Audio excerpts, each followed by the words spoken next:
I'm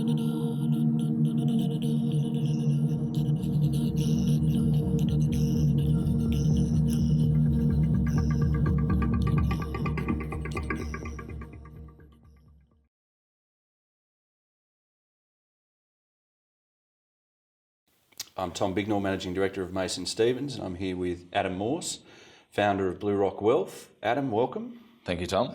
Good to be here. We're here to talk about the wealth management industry, the advice industry, and what's going on in that sphere right now. There's obviously an enormous amount of change going on. How are you seeing it? Very interesting times, Tom, as you would well know. Interesting, but I personally think very good times. Well, change always leads to opportunity, doesn't it? So there seems to be, with everything that's going on over the last few years, and now that seems to have accelerated, there's an enormous amount of change coming, whether it be regulatory change across all areas of it. There's huge opportunity out there. Yeah, absolutely. Look, I think as an industry, this is actually change and an environment that we've been asking for. The financial advice industry for the last 10 years has been talking about wanting to professionalise itself, become more like the accounting business advisory industry, the legal industry, but it's not until you really cut the umbilical cord and initiate that major change that we're now seeing that we can actually sort of go through that cleansing process to some degree. So I think it's a really good time to be involved in the industry and a really great time to be resetting the deck chairs and rethinking about what the future has in store for us and building our business models to fit in with the way of the future. Adam, you've been around in the advice industry for almost 15 years. Recently founded a few years ago the Bluerock Wealth boutique advisory business. Tell me about your journey as you've grown through the advice industry. Look, it's been an interesting journey, one that I've loved and enjoyed. Really came about because a family friend way back when was studying financial planning, something that I'd never heard of before. And I've always been a problem solver and have always loved helping people. So the concept of being able to marry those two things together was something that really appealed to me. So while I was off at uni studying commerce, looked into the sector and decided that would be my career path. And joined a great business with really, really great people. And learnt a lot and really got your teeth involved and so forth. Yeah, basically straight out of university, started there and didn't really know what to expect, but I guess had a vision for what I felt the industry would stand for, and was a little bit surprised when I first entered the industry that it wasn't quite what I expected that it would be, and probably what I hoped it would be. Yep. And thankfully, as part of my journey in that business where I was for 8 years, there was a couple of people that came into that business who have been great mentors for me over that time. And we had the opportunity to really just, I guess, sit down and think about, okay, well, what has things looked like in the past? What do we feel financial planning, financial advice should represent? Yep. And basically, how do we re-engineer that business model to basically provide what we feel is provide the essence of what financial advice should be.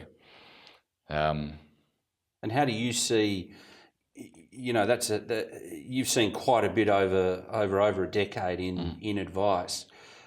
We've been through all sorts of different regulatory reforms a few years ago with FOFA and so forth, which seemed to be just a bit of a catalyst for change, not the reason for change. Do you think we're entering now a time of more change and really, are you refining what you're doing in advice and honing what you're doing? Look, I think it's probably inevitable in the landscape that we're in right now that we'll see more change. I guess the risk that we've got is overregulation, and we've seen that over the past 15 years with FSR in 2003, so 15 years ago. Yep. FOFA, as you rightly pointed out, LIF in the life insurance industry. Yep. And whilst some in the industry can be frustrated by regulation, and the risk is that regulation goes too far, it's required. I think ASIC have really had a tough job on their hands with trying to change the industry from a regulation perspective. But the main thing, which I'm quite excited about seeing in the industry, with the way that advisors are now acting and thinking and behaving, particularly the new generation of advice firms, is that cultural shift that we're seeing in what financial advice businesses represent. So here and today, we've been thrown all of this opportunity because of suddenly advice, and the wrong sort of advice is being portrayed on the front page of most major newspapers post the Royal Commission and what's going on. Apart from over-regulation, which is a risk, I mean, I feel sorry for ASIC because they're continually having their budgets cut, and another 10% of their budget cut recently. But how do you see the biggest? You're in a boutique. The institutional bank-aligned advisors, which dominate the market today in terms of numbers, how do you see that playing out, given what we've seen over the course of the last few weeks from the Royal Commission? Look, as we said before, very interesting times. I think what we're already seeing is a disintegration of the vertically integrated models of the institutions. So that's where they've got the product, the investment management, and the advice all intertwined. Correct. Yep. And look, really, the change that we're hopefully going through is really just flipping the model on its head. I mean, my view of where advice has come from, this might be somewhat controversial, but financial advice has been basically born out of the life insurance industry from the 70s and 80s. And having known advisors, still knowing advisors who are in the industry today, out of their love and passion for what they do. There are some amazing people, mentors, and people who have helped take the industry from where it was to where it is now. And built some great business along the way. Absolutely. But the problem, I guess, that we've had from an industry point of view is that financial advice is really, I think, has been developed as a way of selling product. Initially that insurance product, and now that's moved on to whether it be investment management product or other types of products. Correct. And look, where financial rewards exist and there's lower regulation, it's only natural to think that sort of behaviour will come into a system. So I guess the last 20 years of seeing the rise of compulsory superannuation, financial products, the rise of technology that's allowed the market to, I guess, open up. It's natural to think with that type of environment that we've got ourselves to where we are today. I think what we're seeing now, which is as I mentioned, what I'm excited about is this is the reverse of that, to say advice first and then product technology solutions second. And hopefully, with the regulation that's going on, with the Royal Commission, we're seeing massive change in terms of the banks and institutions' mindset around wealth. So there's a lot of change. A lot of those businesses are basically on the market for sale or have been sold. And that, I think, is part of that vertical integration, the disintegration of that. The decoupling of it. And the pieces. So it'll be interesting to see what the banks actually end up doing, which part of those three product, investment management and advice pieces that they hold on to. NAB talked about the spin out and floating of MLC, which is wrapping up the product and the advice piece out together. So it will be very interesting to see how that pans out. But there's so much change going on.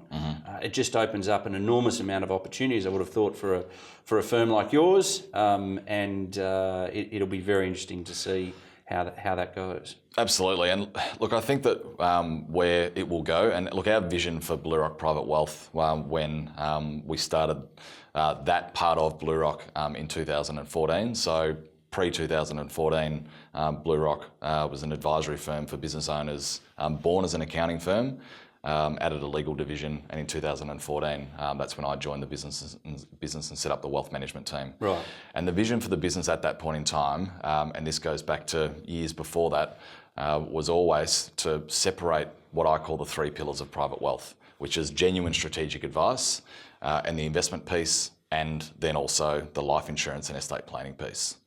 And as we've grown the business and as we've grown the team and implemented technology, that's essentially the pathway that we've followed.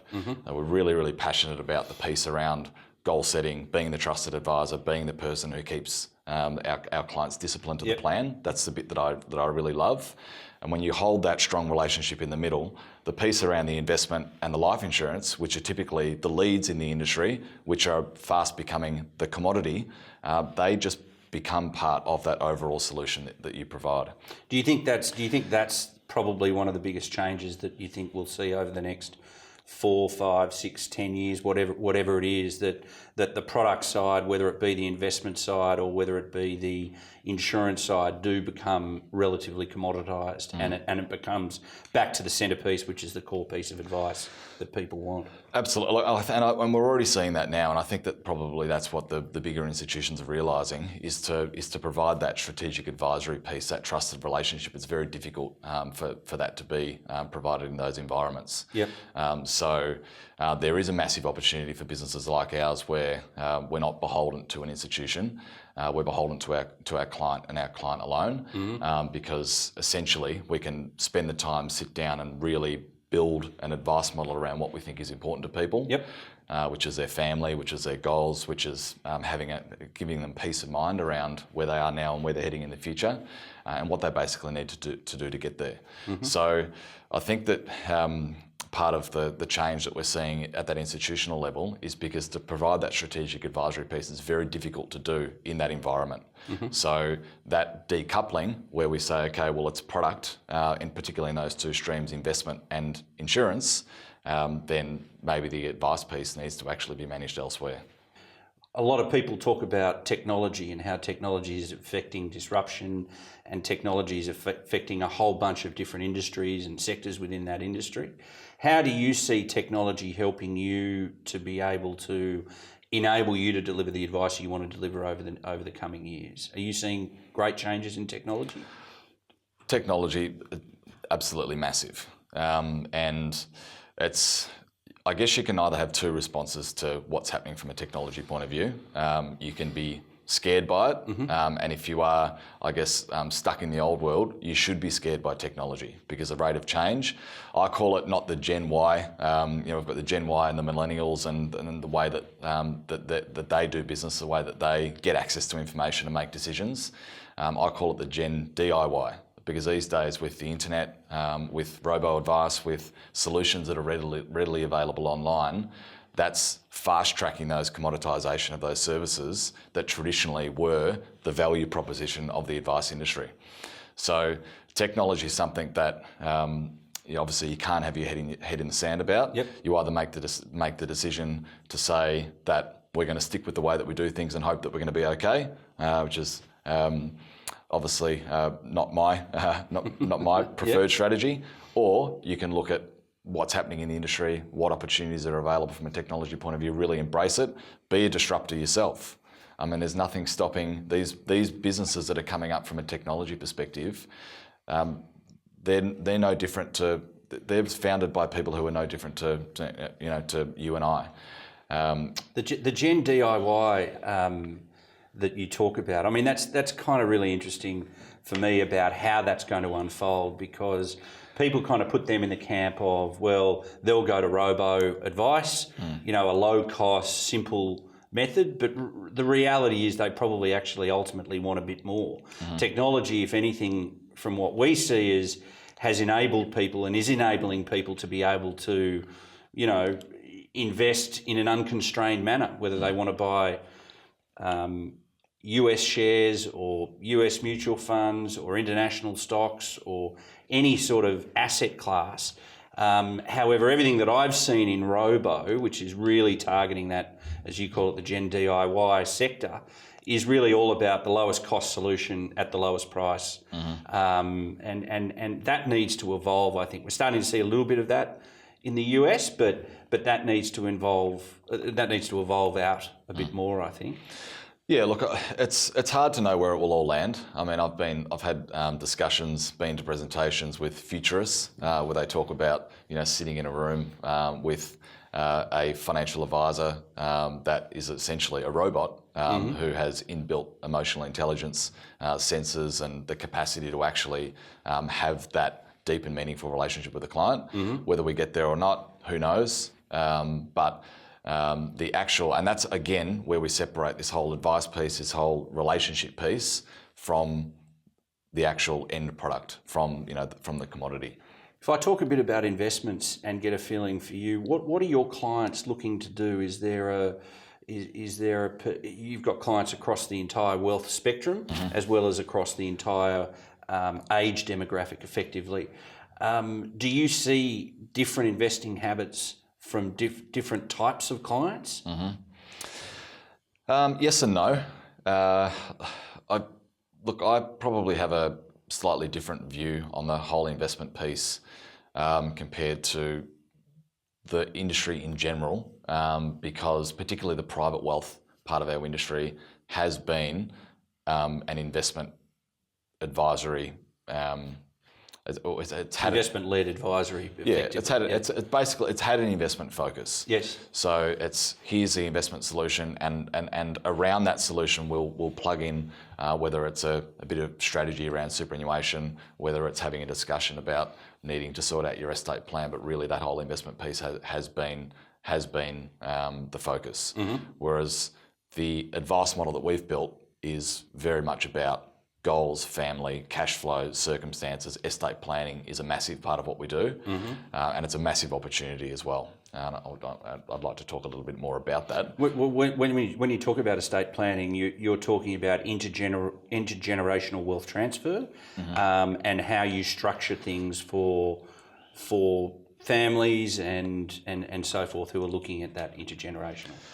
Yeah, look, that can really range as well. I mean, at Bluerock, we do a lot of work with business owners, which adds another element of complexity to the intergenerational transfer of wealth, succession planning, estate planning. Because they've got a high concentration of their wealth in one particular asset, being their own business or what they're doing. And they're often in that business with other parties. Yes. And then there's complexity around how that all actually is dealt with. Yep.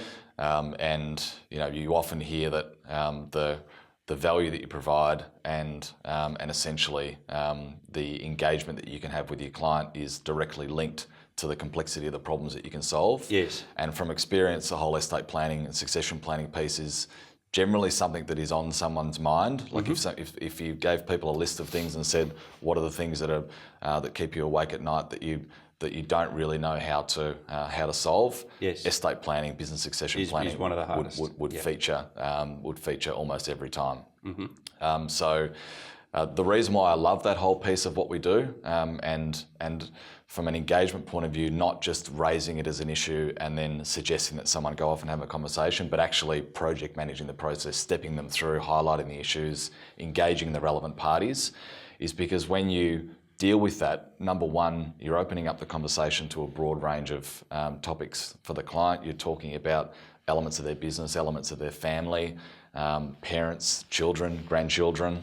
There's legal complexity, there's accounting complexity, and it just sets the relationship at a level where I feel that it should be at. So you can imagine going in and having a conversation with a family who own a business, and then you talk about their business succession planning and basically helping them get to a solution on that.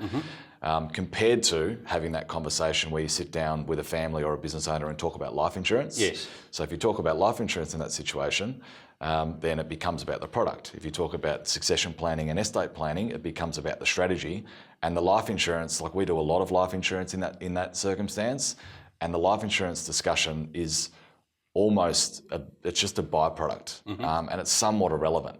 Yes, it's part of the solution, and it's absolutely critical that we get that bit right. But when you have the conversation at that level with a client, those solutions that we've traditionally led with just automatically become part of that process. And that comes back to what you were talking earlier about the strategic advice being the core part of what potentially will be the new world in advice, with the commoditised byproducts of insurance and investments and so forth, and other things that sit around that and fold around that. So Tom, we've talked a little bit about sort of my background and who Bluerock is and how we go about things. I've had a pretty close relationship with you over the past 6 or 7 years. So you've seen the birth of Bluerock Private Wealth and have been a part of that journey. We have. Tell us from your perspective on the investment platform technology side, providing investment advisory services to the private wealth industry and family offices, etc. What your perspective is of what we're seeing at the current point in time and where you feel that might head. Look, I think as we talked about earlier, we're seeing an enormous amount of change going on across the entirety of the industry. So it's change in how advice is given, it's change in how investments are made, who's managing the money, who's administering the money. It's really right across. It's almost just a sort of recalibration of the industry, which has grown significantly over the course of the last 20 years, helped, as you talked about before, with the superannuation, inventive superannuation in this country.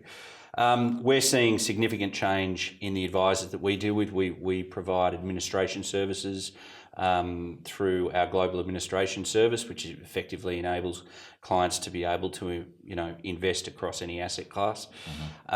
We're seeing demand of our advisors that we deal with. We don't have any advisors. We have partners like yourself who use us and our administration capability. We're seeing them wanting to invest, really in different areas and access those areas, or more importantly, be able to access those areas for the breadth of their wealth curve of the clients of who they're dealing with. So whether that's international equities, whether that's fixed income, whether that's private equity opportunities, people are really starting to look a lot more broadly than perhaps what they have in the past in advice, and our job is to facilitate that and administer it and book it and so forth. Across the advice industry, we're seeing an enormous amount of advisors looking at how they can be far more efficient in their business.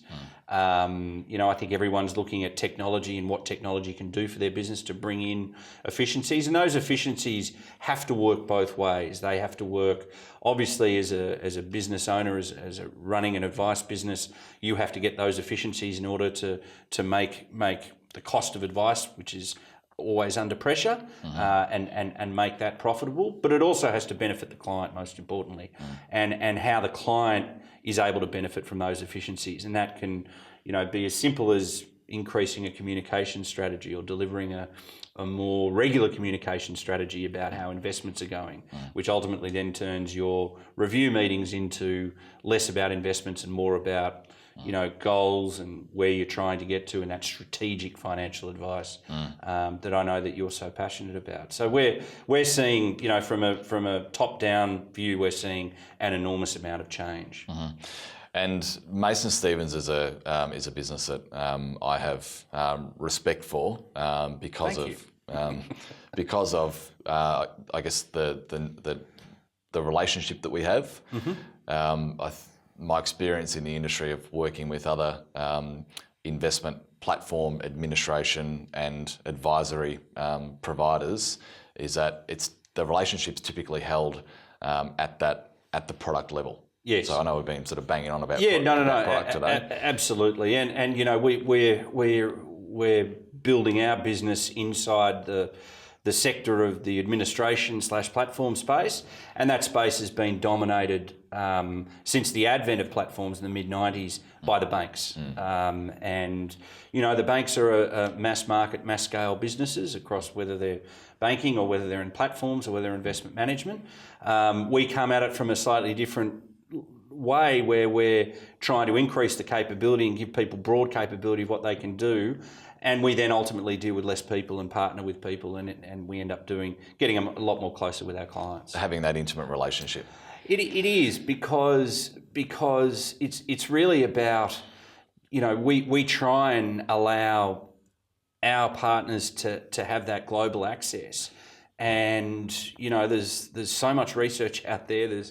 That's really been commoditized as well. So wherever we can work closely together with our partners and help them invest the way that they want to invest, or more importantly, enable them to invest the way that their clients want them to invest. You mentioned the cost of advice, which is something that I often think about, and we talked before about the risk of overregulation, and running an advice business and engaging with clients and trying to do our job to a level that we feel that we can satisfactorily guide someone on their family's financial future.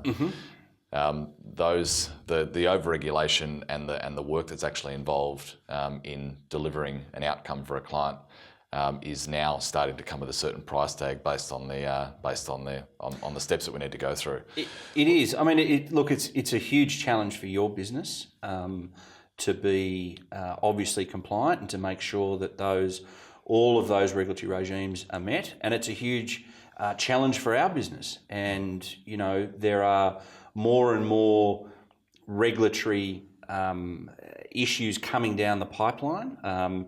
We've seen tremendous change over the course of the last 18 months in the administration/platform game, which we've all had to spend more money. We've all had to add more compliance people into our business to make sure that we're adhering to what's there. And I think there's more to come. So it's just it's a fact of being in this industry. We hope there's not too much overregulation that comes out of any findings from the Royal Commission later this year, but we'll deal with whatever's there, and as I'm sure you will, and we'll see how all of that goes. But it's a non-negotiable. It's non-negotiable, absolutely. And from my perspective, there's two aspects. There's the boxes that need to be ticked in terms of the process that you need to go through, the disclosures that need to be made, but more importantly, which comes back to the whole best interest duty, it's around making sure that the advice that you provide is ultimately what it should be.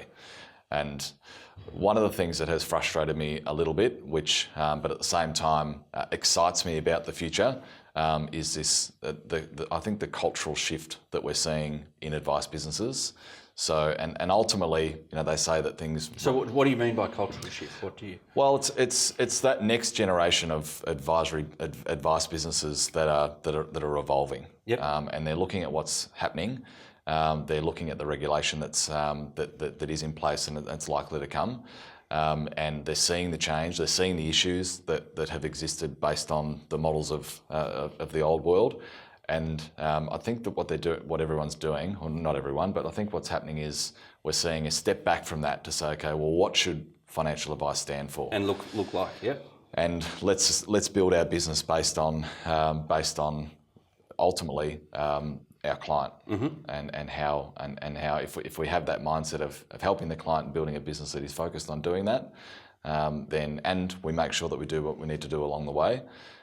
We don't get too caught up in the whole best interest duty. FOFA, yes, we need to have certain checks and balances that are in place to make sure that we're doing what we need to do.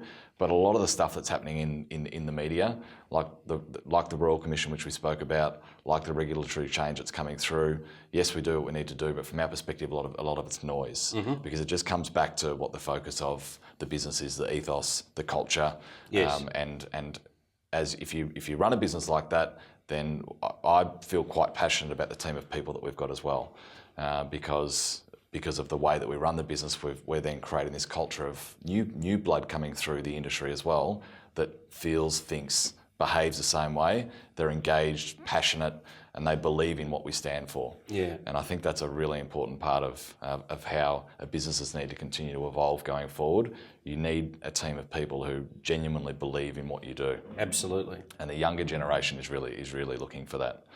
They are.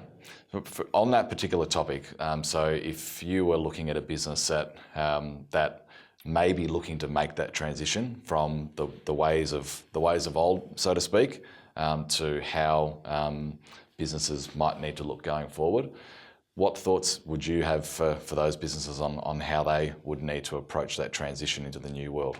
I think I think obviously you've got to listen to your clients. I mean, you've been through this process. You pulled what you were doing in the advice world apart, and then you put it back together to how you saw the next decade, and have built your business that way. I think there's a lot of advisors out there. There's a lot of people out there who are doing that, or some that have already done that, and adhering to the new way. Because in the old world that we talk about, predominantly advisors were restricted in how they could invest, what sort of products they could buy.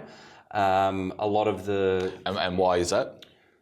Why? So what are the reasons for those restrictions that have existed in the past? Well, I think there's a whole host of restrictions, but ultimately it came down to where an advisor was licensed, who their AFSL holder, and the dominant AFSL holders, or, you know, if you look back 10 years ago when we started the business, it was over 80%, 85% were bank aligned. So therefore, you know, the product lists were relatively constrained. And there was also, post the advent of platforms in 1994, 95, when they first came to the fore, you know, there were a lot of rebates and commissions that came through into advisors' practices. And a lot of advice practices still to this day rely on part of those rebates, you know, to achieve profitability in running their business. Now, those grandfathered rebates and so forth, which were tested during FOFA in 2014, 2015, I think, you know, they've got a very, very short lifespan. We'll see how that all pans out, and that'll, you know, so for a lot of businesses, they'll have to change, and they have to put the pieces back together and look at, you know, how investments are made, who's going to manage the money, how they're going to play any role in that, and then how the advice is given, and ultimately, which affects us, is how it's administered or what sort of platform they use. Why do you love the industry?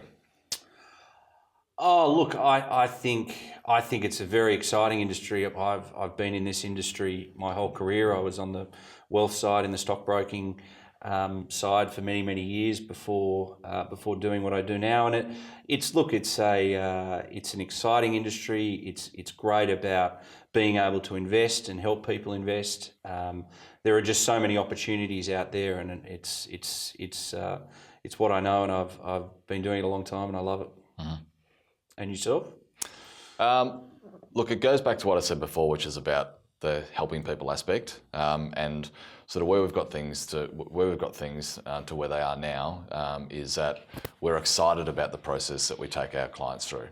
So the first time, and it happens more times than not, that after our first meeting, so our first meetings are generally 90 minutes long, and the first hour we have an electronic goals table that we put up on the screen, and go through that with the client, and we always make sure that both members of the couple are there, because it's very important for us. Look, within a family, you've generally got, I call it the family CFO. They're the ones who generally they'll either drive the decisions. They're the ones that'll carry the can, so to speak. Yes. And action things as they need to. However, it's also incredibly important to understand the other person's perspective with that in that environment. And looking forward, Adam, how do you see the next 3 or 4 years for your business? Where are your areas of growth, do you think? Look, it really is around that technology piece. So having a look at and continuing to improve bits and pieces of your business, how you interact with clients, and using technology to do that. Is that? Yeah, so we're multifaceted. I mean, we spend a lot of time and effort on the process automation, the making sure that we've got good systems that are tech-driven around compliance, around processes, around managing workflow, KPIs, all of that stuff. We've got a very capable lady in our business who helps execute on a lot of the ideas that we have. Yep. So there's the technology piece from the operational perspective of the business, but then more importantly, it's the technology piece around what we're doing with clients. Right. So it's constantly sort of challenging that status quo. Right. And we'll generally have a list of like 10 to 15 different development items where we are always getting ideas out on the page. I often talk to staff about, if you're in a client meeting or you're preparing for a client meeting and you need to think like a client. Think about what it is that we're doing, what we're delivering, what our clients are coming to the meeting for, and what we're delivering. And are we? Because when a client comes to the office, and I often talk to the team about this, that is one of the most important meetings that they'll have that year. Yes. I mean, we're in an extremely privileged position where we talk about the past, the present, and the future. We talk about deep-seated family considerations that are going on. We talk about business. We talk about money. We talk about an estate. Like, there's so many things that we have access to from an information point of view, that we are in such a privileged position. Yep. And we are in my view, alongside the trusted accountant, we are in the best position to actually help people or guide people around the way forward. And what they want to do. And what they want to do, what's important to them. One of the things that I'm quite passionate about is facilitating discussions with other professional advisors together. Yes. So we're in the fortunate position within Bluerock in that we've basically built, because we've looked at that client world and said, well, to give someone really good holistic advice, what are the pieces that we need to have around that person's world to be able to execute on their strategy? Yes. It's very common within Bluerock for us to have meetings where we've got wealth advisor, accountant, lawyer, finance, general insurance, all sitting at the same table together, solving problems real time.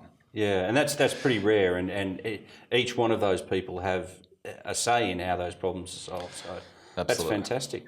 Well, one other analogy there is like you can imagine that if you're in a family environment where you needed to call a family meeting to solve a particular problem. Yes. And the way that you did that was by sending emails and making phone calls. So, Tom, I'm going to ring you up and talk to you about it, get your perspective on it. Then I'm going to ring up the next person, et cetera, and we're going to try and facilitate the discussion that way. That's typically how professional advice works and has worked in the past. Whereas if you were going to hold a family meeting and solve quite an important problem or talk about the future or whatever it might be, you'd get everyone to the table. You'd have some of those key people you'd around talk the about table. it and you'd solve it real time. Right. So having an advice model where you really... So my view on where the industry is heading is be that person who's that trusted person for your client. Build a model around that. So a lot of people talk about it, but it's actually taking that next step to say, well, what do I need to do to be that project manager, to be that trusted advisor? How do I need to charge to actually add that value? And, and people will pay for it. If they can see that that's what you're genuinely about, and that's what you're trying to achieve, you're basically trying to be an extension of their team, then that's what I think that people really want. Well, that's fantastic. Well done on the growth of Bluerock, and thank you. Thanks for joining me today. Thank you, Tom. Thanks, Adam. Cheers.